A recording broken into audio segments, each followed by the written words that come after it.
Et d'Almeria, ici, c'est long? Non, pas tellement. Non. 100 km. ¿Por aquí? Si.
Ouais, Lovecraft, bon, ça paraît surprenant de l'extérieur, mais en fait, pour quelqu'un qui a lu beaucoup de ce genre de choses, c'est fondamental, quoi, Lovecraft. Il y a vraiment un avant et un après Lovecraft. Euh,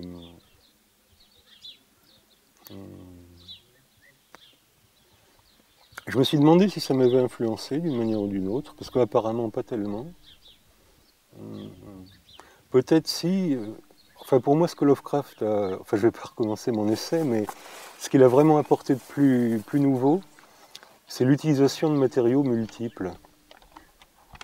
C'est-à-dire des faux articles de journaux, enfin il écrit des articles de journaux, des comptes rendus scientifiques, tout ce genre de choses, ce qui ne se faisait pas du tout avant dans la littérature fantastique. Et ce qui ne s'est pas tellement fait après non plus d'ailleurs, mais enfin dans mes romans j'ai l'impression de juxtaposer pas mal de types de narration différents. Les uns qui sont des parodies de sociologie ou bien des interventions de biologie animale. Et sûrement, s'il y a une influence de Lovecraft chez moi, c'est celle-là, quoi. Ce fait de se rendre compte que enfin, tout texte écrit peut être littéraire, en fait.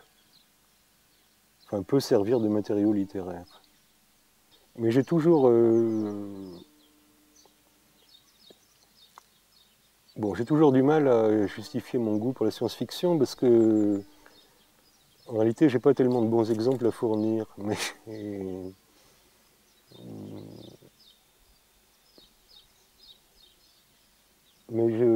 idéalement, ça devrait pouvoir être une littérature à la fois poétique et morale, en fait. Bon, par exemple, Demain les chiens est un chef-d'œuvre pour moi, de la littérature. C'est... Oui, c'est bon, c'est vrai que j'ai jamais fait de DVD, parce que je le raconte tout le temps, alors si je radote, faut m'arrêter, mais la donnée de départ est extraordinaire. Enfin, c'est des chiens qui... C'est une série de contes qui sont présentés comme des contes que les chiens se racontent.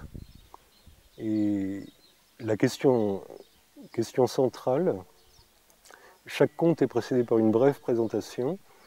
Et l'hypothèse la plus vraisemblable des savants, c'est que l'homme n'a jamais existé, que c'est une créature mythique que le chien a inventée pour expliquer le mystère de ses origines. Bon, certains chiens dissidents pensent que l'homme a vraiment existé et qu'il y a certains traits qui ne peuvent pas avoir été inventés, enfin, qui sentent. Et donc, Bon, ça m'a extrêmement impressionné. Enfin, ce fait d'envisager l'homme comme une hypothèse, quoi. Je ne m'en suis pas tout à fait remis de ce livre. Donc la science-fiction permet ce genre de mise en perspective, quoi, enfin, de mise à distance. Idéalement, mais c'est vrai qu'il n'y a pas tellement d'exemples de réussite aussi frappantes, quoi. En plus, c'est un livre court, Demain les chiens, et au sein d'une œuvre globalement médiocre, il faut bien le dire. Enfin, il a écrit 2 ou 3 livres extraordinaires. Mais bon, ça suffit en fait, d'écrire un seul bon livre en réalité. Enfin, on est jugé sur son meilleur en fait. On peut s'y reprendre à 40 fois si on a besoin. C'est pas un problème. Ce qui compte, c'est ce qui reste.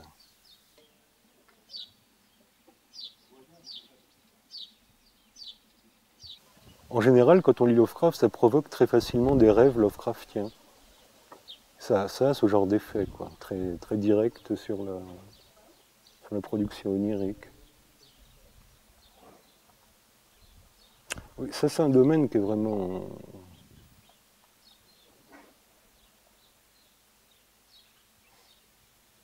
En fait, tout le monde fait des rêves d'une valeur esthétique inouïe.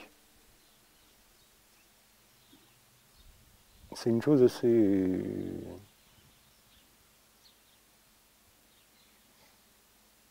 surprenante parce que dans un sens, l'art, c'est pas difficile du tout.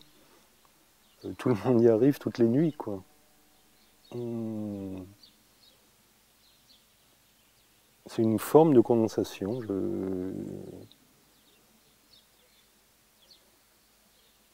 Qui fait qu'on on retient les traits pertinents qui donnent un sens esthétique à l'ensemble, quoi. Et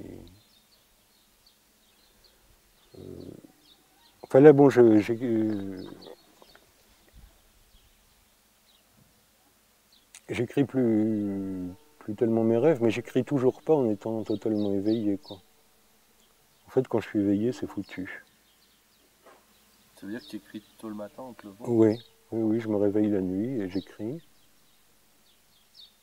Et bon, je bois du café.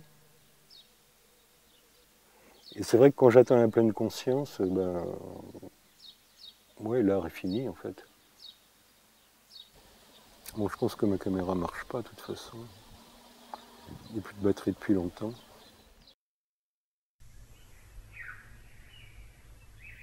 Donc Rester vivant, c'est le deuxième livre. Oui, Il est sous-titré, on peut dire, Méthode.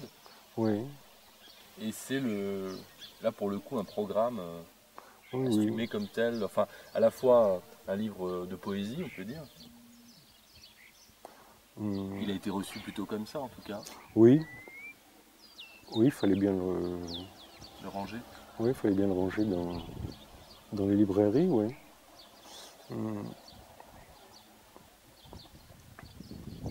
Ben, c'est un livre, j'ai un souvenir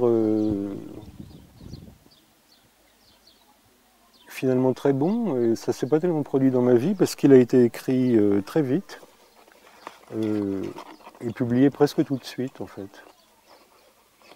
Donc j'ai pas eu le temps de me retourner. Euh,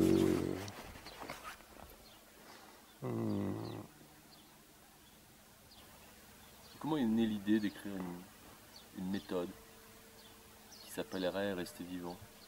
Le titre était premier dans ce projet? je... Comment ça commence? Non, c'est pas celui-là.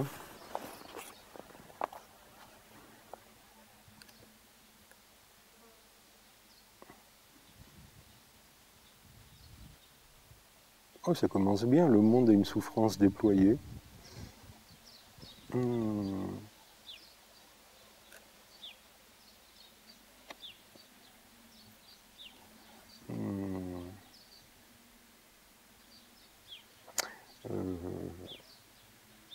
En fait, c'est une paraphrase de Schopenhauer, le premier paragraphe. Je crois que c'est né du début. Mais je l'ai vraiment écrit vite. Enfin, je sais pas, une semaine, quoi.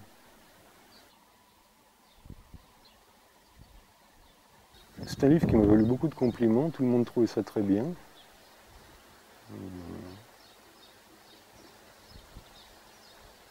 Des articles dans les journaux. Je me souviens que j'étais assez embarrassé. Enfin,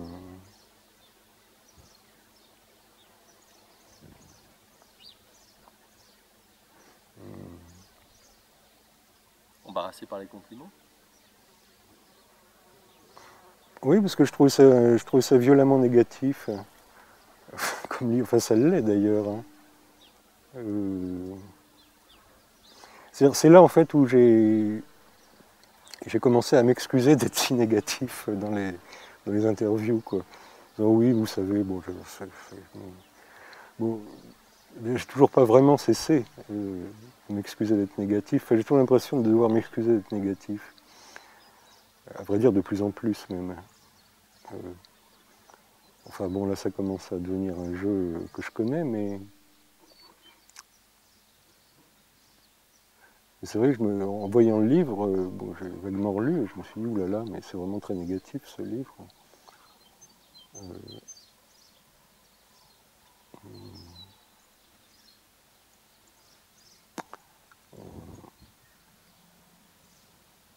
Et quel effet a eu la publication de ce livre sur ton identité sociale? Est-ce que déjà avec Lovecraft, tu commençais à te voir comme écrivain, à te penser comme écrivain, ou ce livre-là était plus décisif de ce point de vue? Non, non, ce livre-là était plus décisif.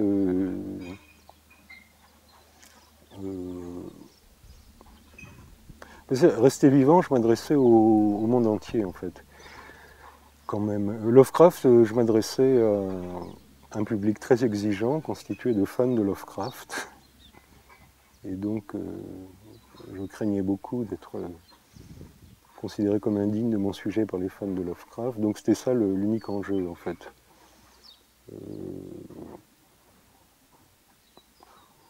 Non, rester vivant, c'était... Oui, mais effectivement, bon, puis je sais pas, enfin, il y a peut-être des... Il y a peut-être des détails pratiques en réalité. C'est même sûrement des détails pratiques, parce que quand j'écris Lovecraft, je travaillais, je crois, dans la journée. Donc je suis quasiment jamais allé aux éditions du Rocher, enfin j'ai pas vraiment le souvenir. Alors que quand Rester vivant était publié à La Différence, j'étais au chômage. C'était avant d'entrer à l'Assemblée nationale. Ah oui, tout ça était nettement avant, oui. Mais enfin, donc j'ai eu des périodes de travail, des périodes de chômage entrecoupées, enfin je me souviens plus très bien. Mais sans doute que Rester vivant a coïncidé à une période où j'étais au chômage, donc j'étais tout le temps fourré aux éditions La Différence. Et donc, ce dont je me souviens, c'est que les gens n'avaient pas l'air surpris que je sois l'auteur. Enfin, j'avais l'air de cadrer avec le job, quoi. Enfin, ah oui, c'est l'auteur, on s'attendait à un truc comme ça. Donc moi j'étais content. Enfin, je peux dire que j'étais accepté en tant qu'auteur, quoi.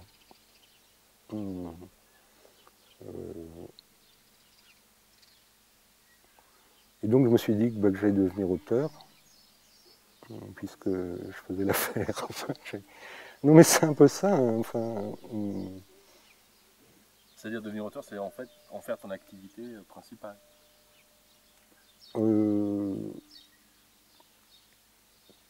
Ouais, enfin...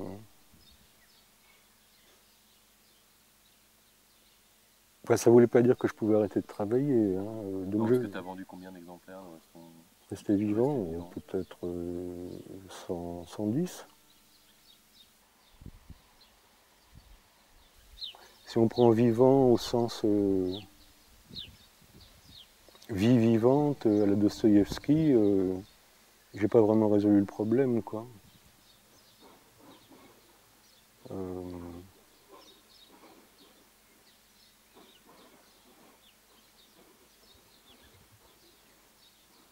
Non, là je me sens un peu mort, quand même. Enfin, oui. La méthode ne marche pas. Pas si mal. Ça fait quand même 15 ans, 14 ans. Bon, je pense pas que ce soit mon meilleur livre, Un resté vivant, mais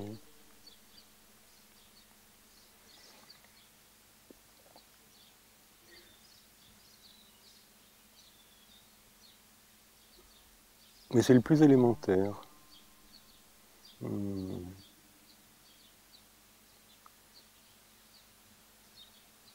Et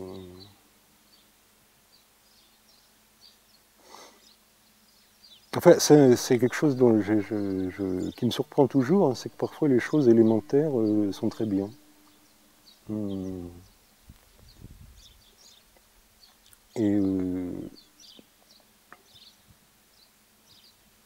Et c'est pas non plus tellement difficile à faire, quoi. Enfin, mais il faut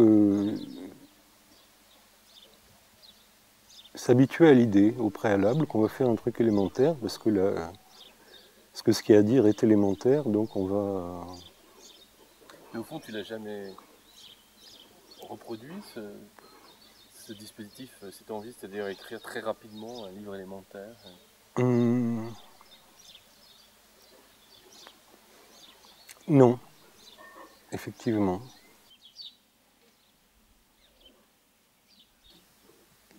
En fait, le truc qui manque de rester vivant, c'est que j'ai pas assez parlé des conditions matérielles, enfin, physiologiques, quoi, de l'écriture. Par exemple, si on veut suivre le programme que j'indique, il est certain qu'il faut être en bonne santé. On n'y pense pas, mais...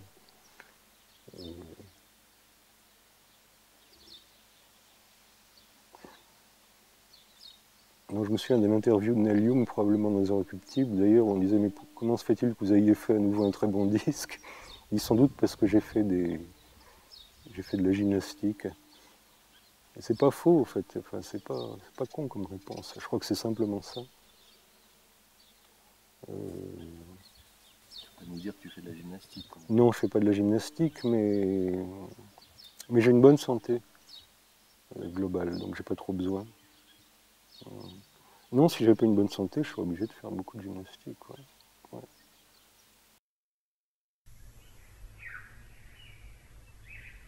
Alors la poursuite du bonheur, donc c'est un recueil de poèmes. Est-ce que ça vient asseoir ce début de statut d'auteur commencé avec Rester vivant et comment en particulier le livre a été reçu dans ce qui constitue un micro-milieu à part dans l'univers littéraire qui est celui des poètes? Étrangement assez bien. Hein. On m'a toujours...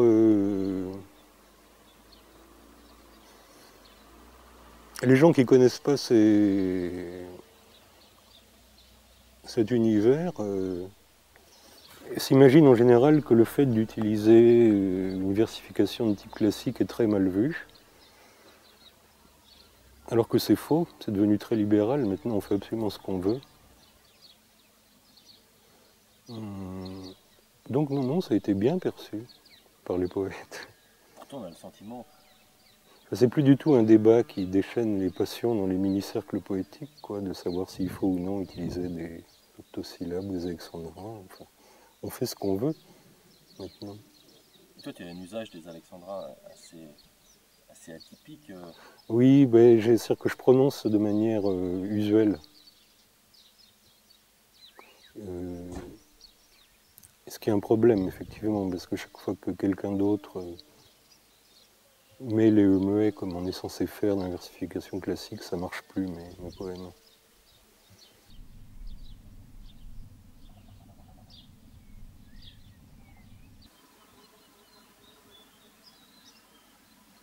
Dans le contenu de ce hors-série, là, il y a des photos sur lesquelles j'ai mis des choses qui peuvent s'apparenter à de la poésie, des bouts de texte. Il y en a un petit peu sur la fin du court-métrage aussi. Ouais. Ce que je veux dire par là, c'est que autant écrire des poèmes, c'était évident pour moi, autant le fait que ce soit un livre ne l'est pas, quoi. Enfin, je suis pas persuadé que l'avenir de la poésie soit vraiment dans le livre au sens strict. Il vaut mieux publier les poèmes dans les journaux, Oui, ou bien lire en public. Oui, ça se défend tout à fait de lire en public. Bien,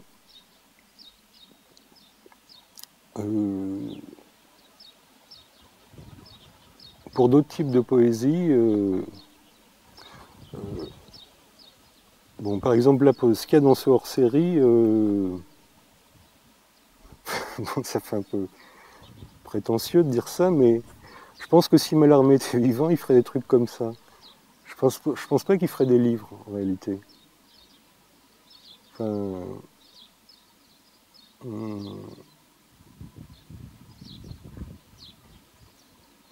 bon, mais ça, c'est une idée assez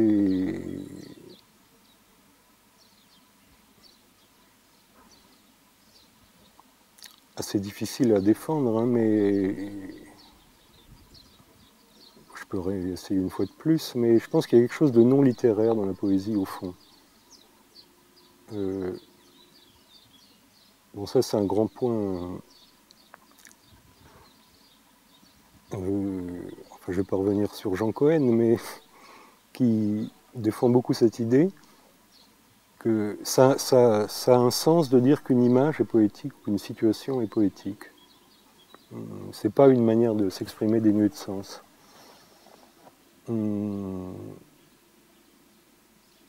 Donc c'est dans un sens quelque chose qui précède la littérature, enfin, qui est plus général.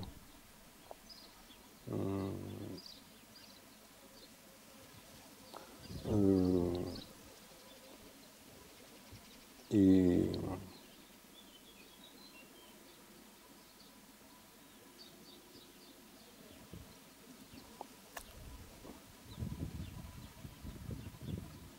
ouais, il y a une zone vivante quoi, qui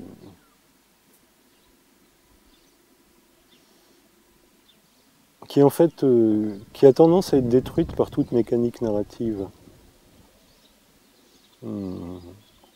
Bon, je me suis rendu compte en écrivant qu'il y avait. Bon, au départ,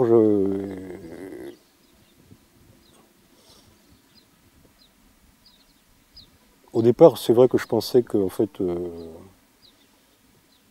finalement, tout ce qui n'était pas poésie était un genre mineur.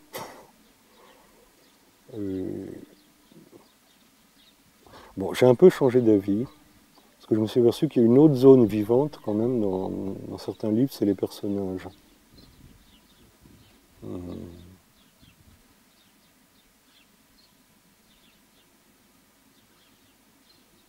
Enfin, je sais pas si c'est bien clair ce que j'entends par zone vivante, mais enfin, j'aime bien le terme.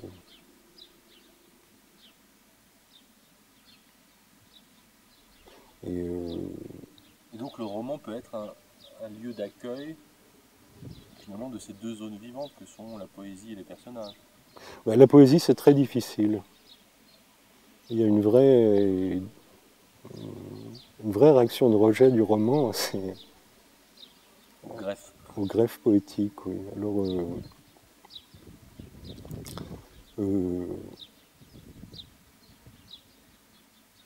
T'as essayé quand même. j'ai essayé, ouais, mais je peux pas dire que j'ai vraiment réussi. Il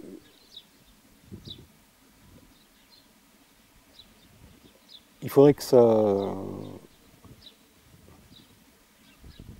Ouais, j'ai un petit peu réussi par endroit, mais. Et tu persévères. Oui, oui, je persévère. Là, j'ai trouvé une autre méthode dans le nouveau livre qui est assez ingénieuse, je crois.